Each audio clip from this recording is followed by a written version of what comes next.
사랑하는 성도 여러분, 그리고 진리의 말씀을 사모하는 모든 분들께 우리 주 예수 그리스도의 이름으로 평안을 전합니다. 오늘 우리가 함께 나눌 이야기는 때로는 우리를 불편하게 하고 또 때로는 우리의 영혼을 깊이 성찰하게 만드는 예수님의 힘있는 가르침에 대한 것입니다. 이 말씀을 듣기 전에 잠시 마음을 모아 기도하겠습니다. 사랑의 하나님, 지금 이 시간 당신의 말씀을 통해 우리 각자의 마음을 비추어 주시옵소서. 우리의 굳은 마음을 부드럽게 하시고 닫힌 귀를 열어주시어 생명의 말씀을 깨닫는 지혜와 순종할 수 있는 용기를 허락하여 주시옵소서. 이 메시지가 누군가에게는 위로가 되고 또 다른 이에게는 새로운 시작이 되는 축복의 통로가 되게 하여 주시옵소서. 예수님의 이름으로 기도드립니다. 아멘. 오늘의 말씀이 여러분의 마음에 깊은 울림을 준다면 좋아요를 눌러주시고 이 영상을 공유하여 더 많은 영혼들이 하나님의 은혜를 함께 나눌 수 있도록 도와주십시오. 또한 구독을 통해 앞으로도 계속될 이 영적인 여정에 동참해 주시길 바랍니다. 여러분의 작은 동참이 하나님의 나라를 확장하는 귀한 도구가 될 것입니다. 오늘 우리가 함께 묵상할 말씀은 마태복음 7장 13절부터 27절까지입니다. 산 위에서 백성들을 가르치셨던 예수님의 산상수훈, 그 마지막 결론에 해당하는 부분입니다. 주님의 음성에 귀 기울여 보시겠습니다. 좁은 문으로 들어가라. 멸망으로 인도하는 문은 크고 그 길이 넓어 그리로 들어가는 자가 많고 생명으로 인도하는 문은 좁고 길이 협착하여 찾는 자가 적음이라. 거짓 선지자들을 삼가라. 양의 옷을 입고 너희에게 나아오나 속에는 노략질하는 일이라. 그들의 열매로 그들을 알지니 가시나무에서 포도를 또는 엉겅퀴에서 무화과를 따겠느냐? 이와 같이 좋은 나무마다 아름다운 열매를 맺고 못된 나무가 나쁜 열매를 맺나니 좋은 나무가 나쁜 열매를 맺을 수 없고 못된 나무가 아름다운 열매를 맺을 수 없느니라. 아름다운 열매를 맺지 아니하는 나무마다 찍혀 불에 던져지느니라. 이러므로 그들의 열매로 그들을 알리라.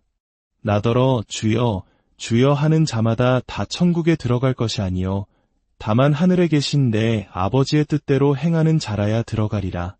그날에 많은 사람이 나더러 이르되 주여 주여 우리가 주의 이름으로 선지자 노릇하며 주의 이름으로 귀신을 쫓아내며 주의 이름으로 많은 권능을 행하지 아니하였나이까 하리니 그때에 내가 그들에게 밝히 말하되 내가 너희를 도무지 알지 못하니 불법을 행하는 자들아 내게서 떠나가라 하리라. 그러므로 누구든지 나의 이 말을 듣고 행하는 자는 그 집을 반석 위에 지은 지혜로운 사람 같으리니 비가 내리고 창수가 나고 바람이 불어 그 집에 부딪히되 무너지지 아니하나니 이는 주추를 반석 위에 놓은 까닭이요. 나의 이 말을 듣고 행하지 아니하는 자는 그 집을 모래 위에 지은 어리석은 사람 같으리니 비가 내리고 창수가 나고 바람이 불어 그 집에 부딪힘에 무너져 그 무너짐이 심하니라. 이것은 하나님의 말씀입니다.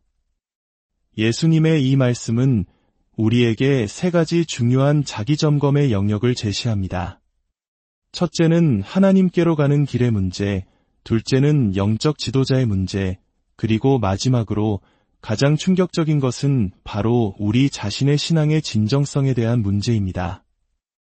오늘 우리는 이 중 첫 번째와 세 번째 주제에 대해 깊이 파고들어 가 보고자 합니다. 첫 번째, 두 개의 길입니다.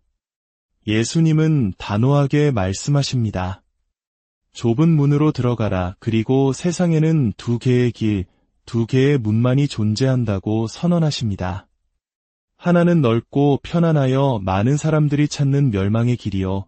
다른 하나는 좁고 험하여 소수만이 찾는 생명의 길입니다. 현대 사회는 우리에게 이렇게 속삭입니다. 모든 길은 결국 정상에서 만난다. 어떤 종교를 믿든 진실한 마음만 있다면 괜찮다. 그러나 예수님의 가르침은 이러한 생각과 정면으로 충돌합니다. 예수님은 여러 길이 하나의 목적지로 향하는 것이 아니라 오직 두 개의 길이 정반대의 두 목적지로 향하고 있다고 말씀하십니다. 중간지대는 없습니다. 모든 인간은 이 두 길 중 하나 위에 서 있으며 매 순간 생명으로 더 가까이 가거나 멸망으로 더 멀어지고 있을 뿐입니다. 혹자는 이렇게 반문할지도 모릅니다. 나는 종교적인 사람이 아닙니다. 나는 오직 확실한 증거가 있는 것만 믿습니다. 나는 신앙에 기반해 살지 않습니다. 과연 그럴까요? 위대한 철학자이자 신앙인이었던 파스칼은 이런 생각을 가진 친구들에게 이렇게 설명했습니다. 신의 존재를 믿고 영원한 삶을 위해 사는 사람을 A라고 하고, 신을 믿지 않거나 사후 세계에 대해 무관심하게 사는 사람을 B라고 합시다. A는 신의 존재를 과학적으로 증명할 수 없습니다. 하지만 B 역시 신이 없다는 것을 과학적으로 증명할 수 없습니다. 결국 A와 B 두 사람 모두 증명할 수 없는 믿음에 자신의 인생 전부를 베팅하고 있는 것입니다. 당신이 신을 믿지 않기로 선택했다면 당신은 신은 없다는 믿음에 당신의 영혼을 걸고 있는 것입니다. 그렇기에 예수님의 말씀처럼 이 세상의 영적인 길 위에 서 있지 않은 사람은 단 한 명도 없습니다. 이것이 바로 우리가 예수님의 말씀을 진지하게 들어야 하는 이유입니다.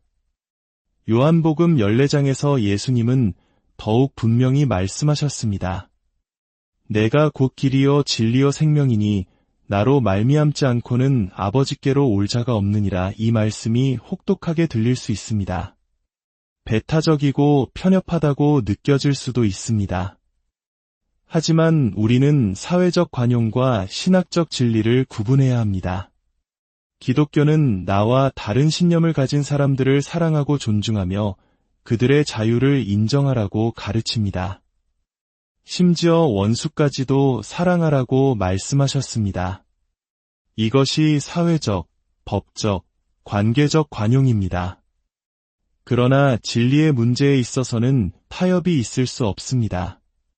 모든 길이 옳다고 주장하는 것은 사실상 내 주장이 다른 모든 주장보다 우월하다고 말하는 것과 같습니다. 이는 논리적 모순입니다.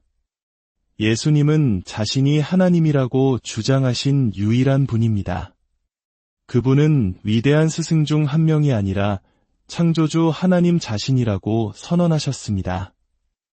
이 주장은 너무나 거대해서 우리는 그분을 미치광이로 보거나 아니면 정말 그분이 말씀하신 그대로 우리의 주님이시며 하나님으로 받아들이거나 둘 중 하나를 선택해야만 합니다. 그리고 예수님은 생명으로 가는 길이 어렵다고 말씀하십니다. 여기서 좁다는 것은 헬라어로 고난이 따른다, 힘들다는 의미를 가집니다. 우리가 태어나서 자연스럽게 모국어를 배우듯 세상의 가치관은 노력 없이도 우리에게 스며듭니다. 그것이 바로 넓은 길입니다. 그러나 참된 신앙은 저절로 주어지지 않습니다. 그것은 의지적인 결단과 집중, 그리고 세상의 흐름을 거스르는 용기를 필요로 하는 좁은 길입니다. 두 번째, 두 종류의 신자입니다. 예수님의 첫 번째 말씀이 교회 밖에 있는 사람들을 불편하게 했다면 두 번째 말씀은 교회 안에 있는 우리 모두를 두렵게 만듭니다. 예수님은 참된 길과 거짓된 길을 분별해야 할 뿐만 아니라 그 길 안에 있는 신자들 중에서도 참된 신자와 거짓된 신자를 분별해야 한다고 말씀하십니다. 마지막 심판의 날, 많은 사람들이 예수님 앞에 나아와 이렇게 말할 것이라고 합니다. 주여, 주여, 우리가 주의 이름으로 예언하고 귀신을 쫓아내고 많은 기적을 행하지 않았습니까? 그들은 예수님을 주님이라 부르며 올바른 교리를 가졌고 주여, 주여라고 반복하며 뜨거운 감정적 열정도 있었습니다. 심지어 능력 있는 사역을 통해 많은 열매를 맺기도 했습니다. 이 세 가지, 즉 올바른 교리, 뜨거운 열정, 활발한 사역은 모든 참된 그리스도인에게서 나타나는 특징입니다. 그러나 충격적이게도 예수님은 이 모든 것을 가진 사람들에게 이렇게 말씀하십니다. 내가 너희를 도무지 알지 못한다. 이것이 무엇을 의미할까요? 이 세 가지 특징이 없다면 그는 그리스도인이 아닐 가능성이 높습니다. 하지만 이 세 가지 특징이 있다고 해서 반드시 그가 참된 그리스도인이라는 보장은 없다는 것입니다. 그렇다면 무엇이 참된 그리스도인과 거짓된 그리스도인을 가르는 결정적인 차이일까요? 예수님은 두 가지를 말씀하십니다. 바로 주권의 문제와 은혜의 문제입니다. 첫째, 주권의 문제입니다. 예수님은 나더러 주여, 주여 하는 자마다 천국에 들어갈 것이 아니요 오직 내 아버지의 뜻대로 행하는 자라야 들어가리라고 말씀하셨습니다. 입술로 주님을 부르는 것을 넘어 삶의 모든 영역에서 그분의 뜻에 순종하는 삶을 사는 것이 중요하다는 것입니다. 많은 사람들이 기독교를 통해 지적인 만족, 감정적인 위로, 사회적으로 의미 있는 삶을 원합니다. 그러나 이 모든 것을 원하면서도 자기 삶의 운전대를 하나님께 온전히 내어드리기를 거부합니다. 하나님의 능력을 원하지만 내 돈과 시간, 내 관계와 미래에 대한 결정권은 내가 갖고 싶다고 생각합니다. 구약의 사울 왕을 기억하십니까? 하나님은 그에게 아말렉과의 전투에서 모든 전리품을 진멸하라고 명령하셨습니다. 그러나 사울은 가장 좋은 가축들을 남겼습니다. 선지자 사무엘이 그를 책망하자 그는 하나님께 제물로 바치려고 남겨두었습니다. 라고 변명했습니다. 그때 사무엘이 외칩니다. 순종이 제사보다 낫습니다. 하나님은 양을 원하신 것이 아니었습니다. 하나님은 사울, 바로 그의 마음과 그의 순종을 원하셨습니다. 참된 그리스도인의 표지는 완벽한 도덕성이 아니라 가르침을 받는 태도, 즉 회개하는 마음입니다. 자신의 잘못을 지적받았을 때 방어하고 변명하는 대신 가장 먼저 제가 틀렸을 수 있습니다. 말씀해 주십시오 라고 말하며 가장 빨리 회개하고 돌이키는 사람입니다. 자신의 의지를 꺾고 하나님의 뜻 앞에 자신을 복종시키는 사람, 그가 바로 아버지의 뜻을 행하는 자입니다. 둘째, 은혜의 문제입니다. 예수님은 마지막으로 반석 위에 지은 집과 모래 위에 지은 집에 대한 비유를 말씀하십니다. 여기서 집은 우리의 신앙생활, 즉 우리의 모든 종교적 행위와 도덕적 노력을 상징합니다. 겉보기에는 두 집이 똑같아 보입니다. 하지만 폭풍우가 몰아치자 그들의 기초가 드러납니다. 모래 위에 집을 짓는 것은 자신의 행위를 구원의 기초로 삼는 것입니다. 하나님, 제가 이렇게 열심히 신앙생활을 했습니다. 저는 주를 위해 예언도 하고 봉사도 하고 기적도 행했습니다. 그러니 저를 받아주셔야 합니다. 이것이 바로 자기 위의 모래성입니다. 반면 반석 위에 집을 짓는 것은 오직 예수 그리스도를 구원의 유일한 기초로 삼는 것입니다. 아버지, 저의 회개는 불완전하고 주님을 향한 저의 사랑은 차가우며 저의 순종은 늘 부족합니다. 저는 거듭 실패하는 죄인일 뿐입니다. 그러나 당신의 아들 예수께서 저를 위해 십자가에서 죽으셨습니다. 저는 저의 행위가 아닌 오직 그분의 완전한 희생과 은혜만을 의지합니다. 그 아들의 공로를 보시고 저를 받아주십시오. 이것이 바로 반석이신 예수 그리스도 이에 우리의 믿음의 집을 짓는 것입니다. 우리의 구원은 우리의 노력이 아닌 전적인 하나님의 은혜로 말미암는다는 사실을 깨닫고 고백하는 것입니다. 마지막 날 어떤 이들은 자신의 업적 목록을 들고 당당하게 문을 열어달라고 요구할 것입니다.